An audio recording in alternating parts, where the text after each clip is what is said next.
Hello, world. I'm Chris Pirillo. You're watching another live edition. Maybe you're listening to another live edition. If you're listening to the podcast edition of the LockerGnome Daily Report, or TLDR for short, your daily dose of geek news, reviews, and answers that you can use, like an answer to the question, Chris, why are you streaming today's TLDR a little earlier than normal?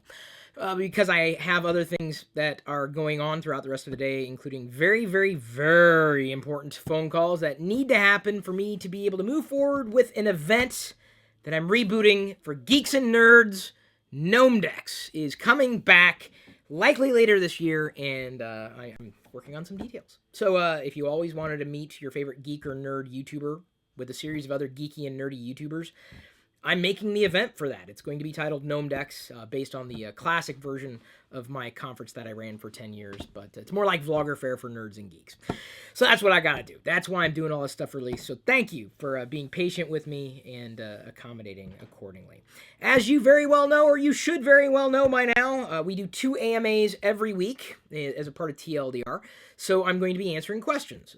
The Friday TLDR today, what I'm going to do is answer the Super Nomies questions, and then I answer all the Nomies questions in a few days on Monday. So everybody gets their questions answered, no doubt about it. Some questions I even use as dedicated questions in Q&A deep dive videos if I think they're questions that I think I can talk a bit about and would like to use as separate topics. But I really enjoy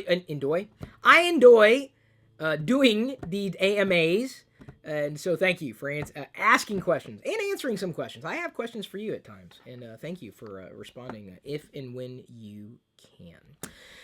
First question. Drum roll, please. He gets an award. It's a cookie. Give Mitchell C. McClendon a cookie emoji right now. Chris, I know you really like Darth Vader from Star Wars, even though you do talk about some of the other characters in the Star Wars films.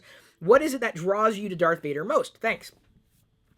His iconic design. I don't think that there are many people in the galaxy who would consider themselves somewhat cultured who wouldn't be able to identify Darth Vader, even if they didn't know it was from Star Wars.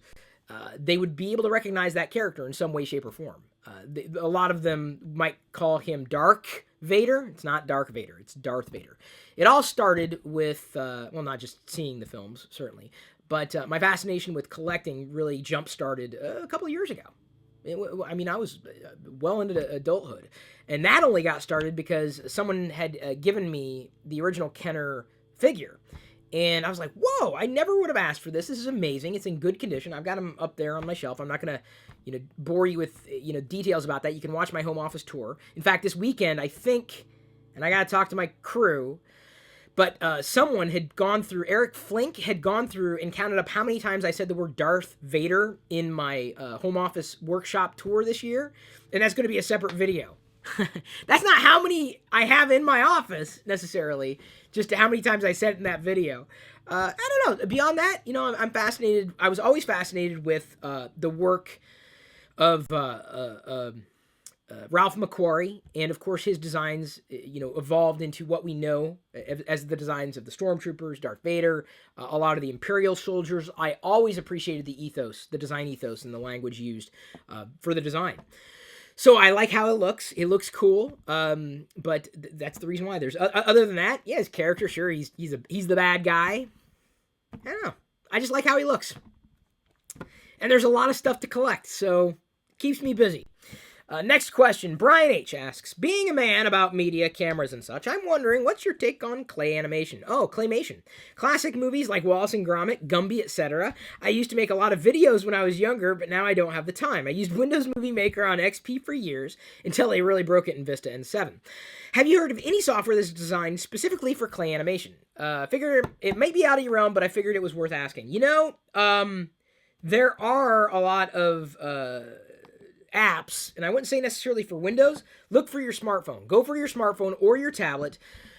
Time-lapse photography, certainly, but there are dedicated claymation / maybe even brick film types of apps designed for stop-motion animation.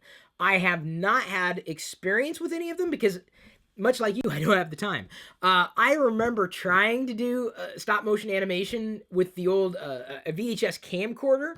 It was so bad. And I had no plot to it. It's just I'd move something across the carpet, and I would find it fascinating to to move it, press a record button, move it, but it was clunky and it didn't work and it was janky.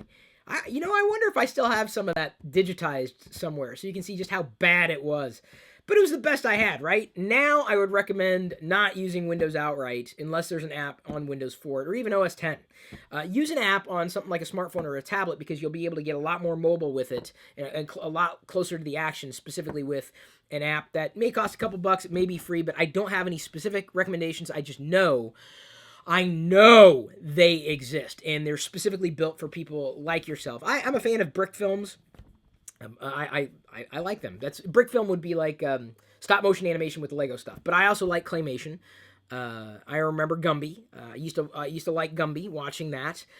I'm trying to remember where I watched it. I think I watched it on the Disney Channel when I was a kid, and not, of course, when it originally aired with Gumby, Pokey, Goo, Prickle, and then the Blockhead brothers or the Blockheads. So long ago. Gumby, he was once a little green slab of clay.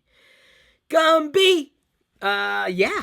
I'm a huge fan of The Nightmare Before Christmas. Loved that movie, even though I saw it on VHS for the first time. Did not see it in theaters. I wasn't as much of a fan, apart from the stop motion animation aspect of it, of James and the Giant Peach. Even though it was kind of in the same it was the same type of animation. I enjoy that. Coraline, I did rather appreciate, but the story just it didn't do it for me. So I like the animation, but the story has to catch me. The characters have to catch me. And you'd be surprised why I wouldn't like Coraline even more, because They Might Be Giants, or at least one of the Johns is prominently in it. So I like They Might Be Giants. I don't know if they've ever done any kind of stop-motion animation video. They should, because they're constantly releasing new stuff. Tommy NC 2010, my man! Chris, would you fear the most, and why do you love the most? What do I fear the most, and what do I love the most, maybe is what you're asking? I fear not being around forever. It's a fear. Certainly, I want to be able to live as long as I can, if only for my daughter's sake. What do I love the most? I got different kinds of love, right? I've got different kinds of appreciation. I love the internet. I love my family. I love Diana. I love my daughter. I don't know if I love Star Wars. I love, so many things in life. It's difficult to say what is the thing I love most. It really is. I can say that my fear is that's easy, but what I love, well, that means that I've ranked it somehow in my head, and I guess I just don't think that way. I love a lot of things equally, and I think that's sometimes difficult for people to understand. When I talk about technology, it's like, Wicket, what are you doing, honey? Does Wicket need to pee? Okay, call him. Okay, well, keep an eye on him. Sorry, these are the dangers when you're working at home. What I would not love is Wicket peeing on the carpet again. Okay, I'm going to continue to stream live. Ben Kirk. Hey, Ben. I saw him and his daughter the other day. She had a lightsaber, and she was wielding it better than I could. Do you think that the big software developers should and will try to make the internet more kid-safe? Microsoft has the family safety feature. Apple has parental controls on OS 10, and Google has announced a new YouTube Kids app, but up until now, none of them seem to have put much effort into these sorts of things. I think, yes, they should, absolutely, and I've said that even before, Jedi was around. One of I'd say the leading company as far as this is concerned is Amazon. They have Amazon Free Time, I think it's the title. You have to use it in conjunction with their hardware, but absolutely worth using. Of course, it doesn't give you access to everything, but what they've done is basically cultivated a series of apps and games and movies and videos that are friendly, and that you can even set up certain times that the kids can use it. And I think it's the smartest approach to a family environment or kid-friendly stuff, rather than just handing them your phone. And yes, Google has stepped up and made certain kiosk-like features specifically for kids. And Apple, honestly, I don't think has done a great job. Amazon, for years, I think, has led the pack. But I would hope for better control from Apple and Google, and even Microsoft to a certain degree. But Amazon, as far as I'm concerned, they are the gold standard for the kid type of experience. Everything else, not so much. But I would, really believe that at this stage, with everything, being equal, in terms of being able to play apps, watch movies, etc., Jedi's first tablet type of experience may very well be on a Kindle, specifically because of free time. I like that. I like that a lot. And that may change, in the time that she's able to, use a tablet as a child, right around the age of, 5, 6. I'm not sure what experts are recommending. They say no tech before the age of 2, though. That's for sure. So I as much as I'd like to introduce her that early, I don't think that's going to happen. I think it'll be interesting to see how it plays out with bringing her to the YouTube culture. She's going to grow up that way, and we'll see where that goes. I have a feeling she's going to have her own YouTube channel sooner rather than later, and with that, maybe do her own reviews of stuff that she wants to review. Candy, TV shows, movies, toys, clothes as a child, and then she gets older, that people grow up with her. It's kind of neat. That's one of the reasons I like doing the vlogs. Y'all are growing up with my daughter. Some of you more than others. Max Vanderweel asks, Chris, as a fellow teacher, Max, I didn't know you were a teacher. Wow. What could teachers do to resolve or prevent cyberbullying? Step up, say something. Max, honestly, I'm going to say that. Because you can't stop someone from doing what they're going to do.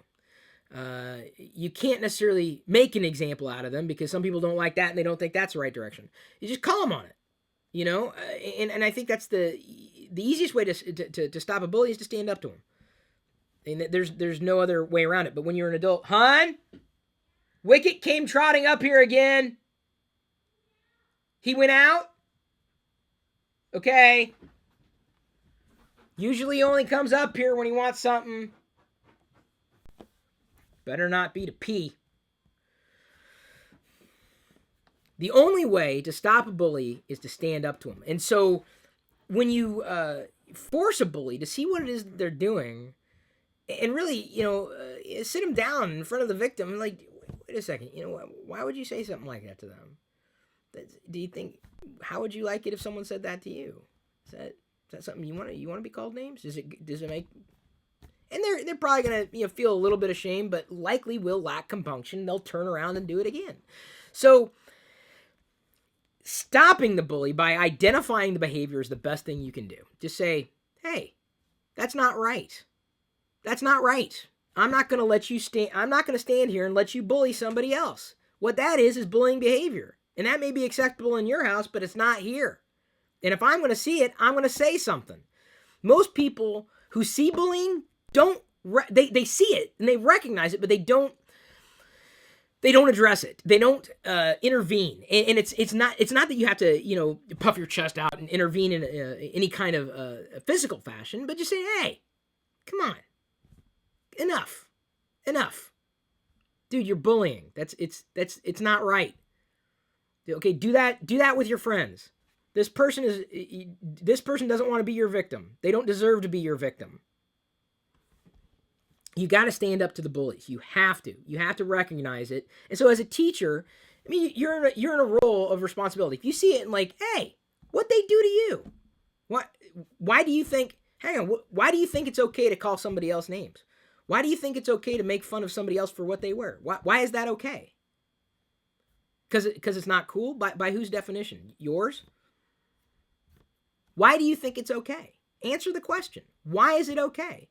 And then they're going to him and haw, and they may have a smart-ass answer. I'm like, that's a cute answer, but it's nowhere near acceptable. Why do you think it's okay? Why is it okay to put someone else down?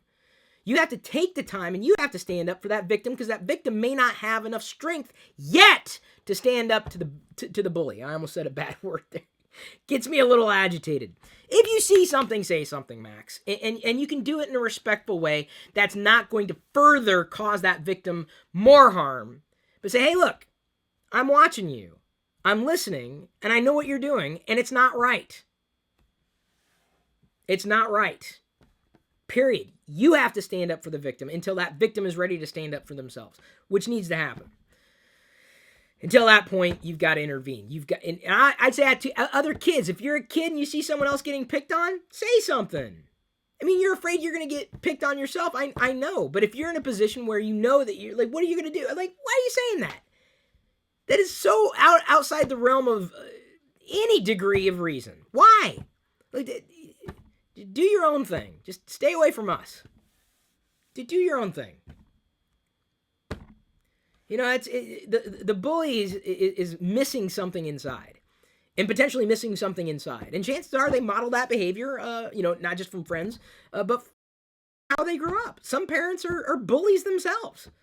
It's a modeling behavior. You can't stop that. The only thing you can do is stop the cycle that you're watching, that you're seeing something. Look, I don't care what you do in your own home, but around here, you're not going to get away with that kind of behavior. It's unreasonable. I don't expect that from an adult. And if you're old enough to bring someone harm, you're old enough to understand that you should not be doing that. And if you don't have the ethical center inside yourself and inside your soul yet, you'd be best to learn that sooner rather than later. I deal with bullies all the time, every day, online. It happens. Just because you get older doesn't mean bullies go away. They don't. They get worse. Because no one stops them. When no one stops a bully, they're just going to keep doing it. You have to stop the cycle. That's what you do. To prevent it, you stop the cycle. You break the cycle. Break the chain. Break the chain. It's the only thing that's going to stop them. Eventually, over time, they may figure it out. Or they'll have a completely miserable life. They deserve the miserable life they created for themselves. I have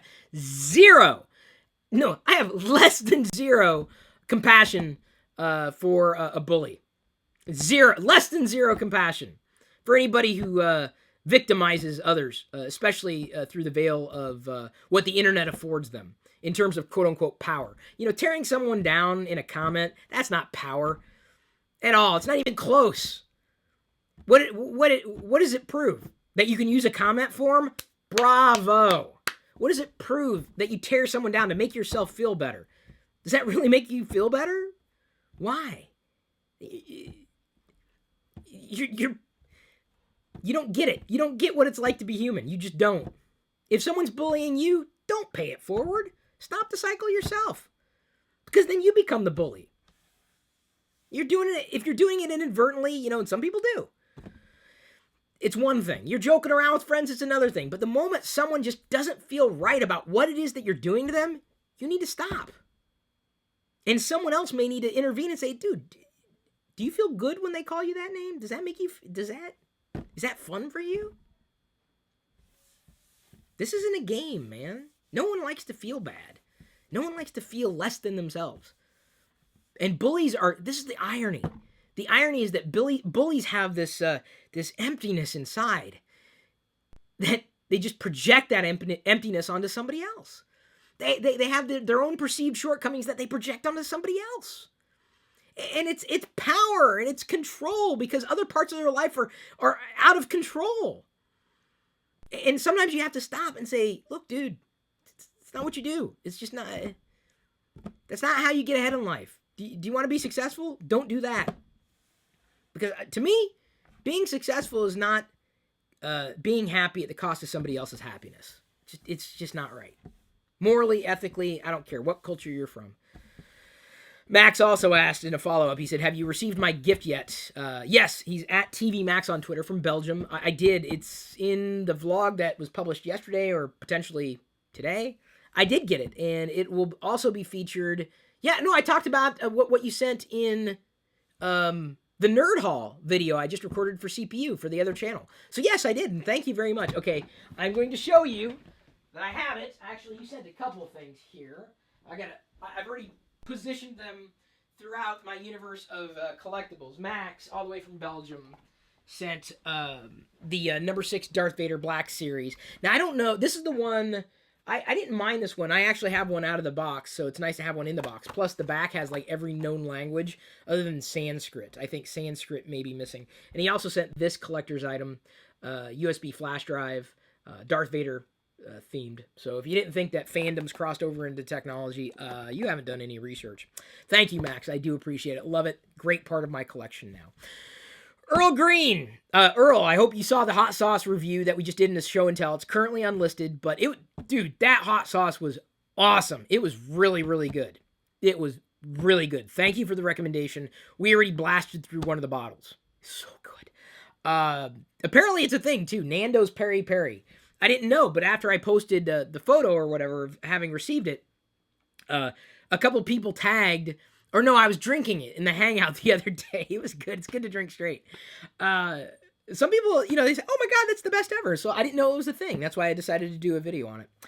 So he links off to the secret to Apple Car's success. Well, if there is an Apple Car. He says, what are your thoughts on a possible Apple Car? Could Apple pull it off, or would they perhaps be stretching themselves too thin? So I don't think they're stretching themselves too thin. I'm not going to dive too deeply into this response, if only because I did address this in a deeper dive question earlier this week, the Q&A with you and me, so you can watch that. You do have access as one of the super nomies. All my nomies, everybody gets access to that in a few days' time. So I think that an Apple Car is absolutely possible. It would make a hell of a lot of sense. We'll see. I think the car industry is ripe for disruption, and I'm even stymied. And thank you, by the way, after I did my video about what I thought about the Prius, a lot of people reached out to me and gave me suggestions for the next car I should get. It still remains to be seen what we're going to do or what we're going to decide there, but I appreciate all the recommendations people have been given. Earl, check out that video because it definitely answers your question at length. Edward Middleton, if there was a movie being made about your life, who would be the best actor to play you, and who would be the best actress to play Diana? Rosie Perez for Diana. No, not at all. Rosario Dawson? Maybe, for Diana? I don't know. For me, boy, that's a toughie. Harrison Ford. I'm going to have to go with Harrison Ford on this. Yeah. I think you would agree. Oh, if you disagree, feel free to suggest a name. And so help me God, if anybody says Rick Moranis, please. You wish. Adam Toms says, hey, Chris, I hope you're well. I am, thank you. Which superhero do you think would make the leap from print to the big screen? Should make the leap from print to the big screen. Most of them have. That I know of. I'm not really a superhero follower. Gosh. I don't know. I don't have an answer to this question because I genuinely don't know. I'm a bigger fan of movies than I am comics. I like superheroes for what they are, but I'm not a superhero. Superheroes are not typically my fandom, typically. I'm interested in them, but not to the point where I want to follow them or collect anything or just learn everything about them. But I appreciate them. I don't know. It's a really good question, but I don't have an answer, unfortunately. Sean asks, will you be getting the Apple Watch day one? I'm leaning towards it. March 9th, they're going to have an announcement. We don't know when it's going to be released yet. We will find out, I'm guessing, on March 9th. I got to price them out, but I will likely be getting the Apple Watch, unless I just feel like, I think I'll wait. I think it's going to happen. I think I'm wanting to give it a shot, if only for the health trackability. I've been wanting to do something more with health for a while, and I think that would make a good starting point for using a device on a regular basis consistently that ties into the rest of my digital lifestyle. So if only for the health reasons alone, I'm probably going to be going with the Apple Watch. Then I will be, quote unquote, forced to work out on a daily basis. Forced. Edward Middleton asks, who does your artwork on yours and Diana's YouTube channel? I'm looking for this kind of artwork from a project I'm working on. Edward, that's Kelly Ishikawa. And Kelly is an amazing illustrator. We're working on Geeky Creatures together at this stage. I have to publish this week's Geeky Creature to my Instagram feed and Facebook and Twitter as well. Hopefully you enjoy those or not just animations, those illustrations. But yes, Kelly Ishikawa, based on a suggestion of mine on how to approach the design, is the person who created it. Gonna go ahead and close her out with Tony's series of questions. Number 22. Have you noticed in Agents of S.H.I.E.L.D. they use Microsoft's Surface Pro 3s? Yes, I'm guessing that's product placement. Question number 23. Are you ever going to tell us how you removed the Apple logo from your Mac? The iMac behind me? I don't know. I think that's going to be like a mystery. I think it's a mystery. I got to keep people guessing, wondering how I did it. Could it be very strong sandpaper? That's possible. It is very, very possible. It's not sandpaper. I'll just keep you guessing. That's what I'm going to do. Number 24. His question, number 24. What special feature would you like to see in the upcoming Apple Watch that has not been mentioned yet? Yeah, it's difficult to say because I'm not a watch wearer, so I'm not sure what to expect. I'm not sure what's lacking yet. What I would love, and battery life and technology is not there yet, I'd love the ability to project from my wrist. You know, to press a button and have something beamed up onto the wall. Directions, photo, video. That'd be cool. I don't think that's going to happen anytime soon. Not with Apple Watch. It could happen, you know, when enough power, you know, is available, you know, at the watch, and, you know, enough lumens could be pushed through. But that's going to be years from now. Almost guaranteed years from now. But that'd be neat. Think about that. That'd be so cool. I think it'd be neat. But I don't think it's going to happen. Thank you for asking questions. I'll be addressing the other questions in Monday's AMA, the questions that you asked on the open Facebook thread, including if I saw the dress being gold and white or blue and black. This was a thing last night, as well as escaped llamas on in LA. I am going to roll into the patron hangout now and probably keep it open for a bit. Sorry, my schedule's been really, really wonky as of late. I've been really, really busy. Thank you for accommodating my schedule and working around it with me. I appreciate you and the time and attention you give to me. I appreciate all my nomies, not just my super nomies. I'm glad you're there for me as much as I am there for you. Thank you so much for your enduring support. It is very endearing. I do want to close out on a relatively somber note. And that is to pay respect to Leonard Nimoy, who passed away today. And I would say that my Twitter feed was pretty much dominated by this news. And, you know, he's obviously a part of the Star Trek fandom. I tweeted out, I'll never forget him. I'll always remember him, especially for the video he did, or song he did, the Ballad of Bilbo Baggins.